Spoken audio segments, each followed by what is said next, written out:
family. This is your girl Renee from Renee's Garden Adventures. And today, what I'm going to do is I'm going to take all these pots that had my old cabbages in them, take them off, and then I'm going to put my black cement planters on this table, get them prepped and ready because I'm about to put my onion sets in. And then on another good day, because it was like a so-so day. It was like in the 40s today, I think. But I just want to prepare this table so when I get another good day, which I'm thinking maybe tomorrow should be another good day, and then I'm going to come out here and plant my onion sets in those containers, and then this table will be prepped and ready. And then, as you see, I got my clippers out here because I want to go over to my um Japanese maple tree over there, and there's this, call it a trash tree, that's like growing in between there. So I want to see if I can clip that out of there, and then we'll see how it goes from there. And I still need to take care of that I think it's a blackberry bush over there. I need to get that out of its pot, and I need to put it in another pot. But that's on another day because, like I said, it's a so good day, but it's still a little chilly out here. So I'm going to go ahead and get these pots, dump the soil into that one area that I want to raise up, where I was growing my okra. Let me show you. I'll turn you around slowly so you can see. See that area over there, down there where I grew my okra last year? I want to build that soil up because that soil is that ground is too low, and every time it rains, it floods that area. So your girl got to take care of that okra. Oh, look, I must want to grow some more okra this season because I got okra on the brain. But my garlic, it's doing okay. You can still see the green up here, but Tails has been doing a number on these garden beds. He hasn't hit this one too much, but he seems to love this section right here. And this is the one where I have my best okra growing, is right in this garden box, which I'm going to be taking out these boxes and replacing them with more of these. Like I told you before, these are the metal raised beds that I purchased from Aldi. So I want to replace these. I know they're bigger, deeper, wider, but these will hold up and sustain a little bit better than these, because these are, I don't know, I think I've had these boxes on here for like a good, I don't know, 8 to 10 years, I think. And you can see how I painted them. They bowed out, but they weren't meant to be used as gardening beds. They were meant to be stairs for, I don't think you can see them up there because of the sun, but up there on that part of the hill, my husband started to make stairs, but that went by the wayside. So I said, well, repurpose, reuse, because I'm all about repurposing and reusing stuff. So I was like, I'm gonna turn these into gardening beds. Ha!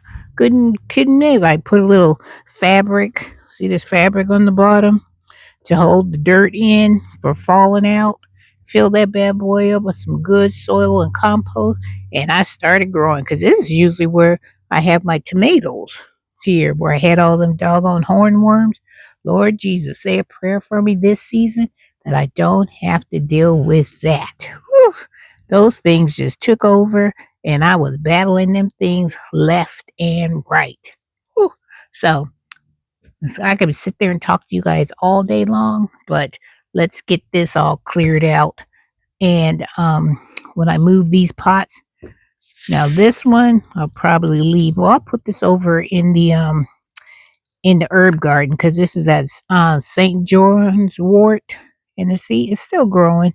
So I'll put this over in the herb area, These, I'm going to empty them all, throw the soil where I said I was going to put it, and then I'll come back and then we'll take it from there.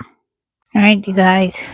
So as you can see, I have dumped all those pots in this area, and I'm going to try to build this soil and build up a little bit because this area over here needs so much help. Whew, so much help. Because everything that I plant over here, it does really, really well. So I'm sure my critters tonight, when they come out, they're going to be like, ooh, what's she putting over here? Something new. So as you can hear, I've got cardinal birds out here with me. And I know they're going to be over here picking through this, looking for worms, bugs, insects, whatever. So they can do what they do and help me out because I'm going to start building it up little by little because I'm tired of this area always flooding. Whew, tell you. Because I'm always out here walking around in the swampland, I call it. And this swampland, I know it has to be a little moist, but when you can slush around in this area, that is not a good thing. So we're just going to keep building and building this area up all the way probably from here to all the way to my okra sign down there that I forgot to take up from last growing season. And those signs, I got a sign from the DT, the over in the craft area where they have all those little metal signs. That's where I purchased that one. And so this side is looking good already. Getting it prepped and ready. Oh, and let me show you something. I went over here and I saw Tails Big Behind over here, and look, he has jumped on here, dug in here so much that the bottom on the sides and stuff has started to come apart, and all the soil and stuff are down here. See all this soil? All down here. So I gotta get hubby on that job because I know wood only lasts so long. So I knew eventually. See how this is kind of buckling? It just needs to be nailed in better. But even though you get the pre-treated wood, it's not a guarantee that it's going to last for a while. And these have been out here for like 6-7 years. So they have served me well. These over here are still doing good. So I'm thankful for those, that they're still hanging in there. But as a gardener, when things go bad, you have to learn to adapt and keep it going and keep growing.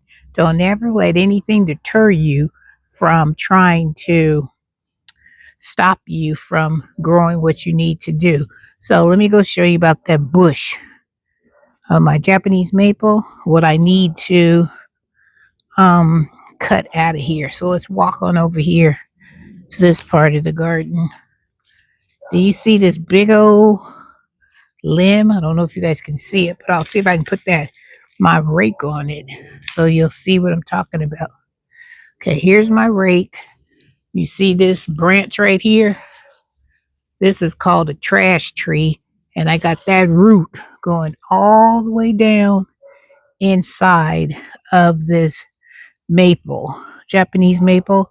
So I'm going to see if I can maneuver and cut that out of there. I don't know how successful I'm going to be, but I'm going to do my best. So let me get that.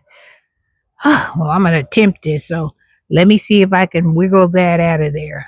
All right, guys. So I got some of the sticks out of the Japanese maple, but this is what I'm talking about. I don't know if I can zoom in so you guys can see the struggle. See those ones where I cut, but they are way down at the base of that. See that base of that Japanese maple? those right there, where it look like some animal or something been scratching down there, that's where I need to get into this maple and to cut all those ones that I have chopped off. See the one on the very top? That's as far as I could get because I got all this Japanese maple right here in front of me, and I don't want to break off too much of the branches because then I'll have like a bald spot in my Japanese maple, and it can't be having that. So at least I got some of it off, and I'm gonna see if I can find my clippers that extend, because these clippers right here, they do not extend. Those are those Fiskars that I showed you when I was in Walmart that one day, but I need the extendable ones. So, and I think those were like 40, almost $50. So I may have to just bite the bullet and pay that $50.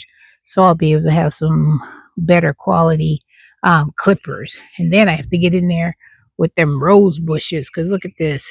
See that big old rose bush stem? All the way from my white arbor all the way into that one of my evergreens, my arborvitaes.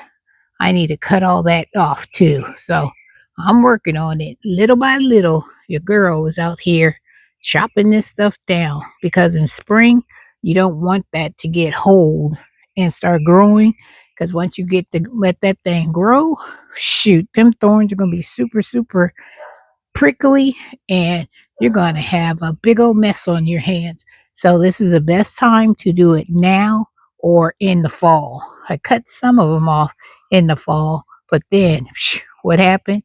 Wintertime came and it knocked me back. So I told you I'm trying to pluck away at it little by little. All right, so let's go finish cleaning up the round table of all those containers and get that prepped and ready for when I put my black cement planters there. So I'm chunking it down. Oh, and let me show you how my um, tulips and my daffodils are coming up over here in that big grow bag. Do you see them? They are starting to pop up. Here's a good example right here that I covered with leaves, but Otel's been over here digging around. So I got tulips there, got daffodils there, more tulips coming up. So they're coming up, you guys. Woohoo! I'm so, so excited. All right, you guys. I got this table all prepped and ready to go. Woohoo! So I'm going to, hopefully I can get a container here. So there'll be 1, 2, 3, 4 containers. So I'll have 4 big growing containers. Let me show you the containers I'm talking about. Let me walk you over here. See those containers, those black containers right there? Those containers are the ones that I purchased from Home Depot, and they were like $5, $6. So I'm sure now they're more and more expensive. So I'm hoping to put, because I only have 3 over there. So if I put those 3, and then I got another one over in the black and white garden. So that's what I'm talking about. That area of those containers will come onto this table. Woohoo! So 1 here, 1 here, 1 here, and 1 over there. So that should do. And I want nothing but onion sets. Now these onions, I'm only going to use for the tops. I don't expect those bulbs to grow big, because they won't. They'll never, never grow big, like big, huge onions. So I always buy those in a bag, because I like to grow my onion tops. Then I like to put them in my dehydrator, and that's how I make my onion top powder. Woohoo! That I love, love, love. So all right, guys, so I'm going to end this video here, because I've done a little bit that I needed to get done today out here.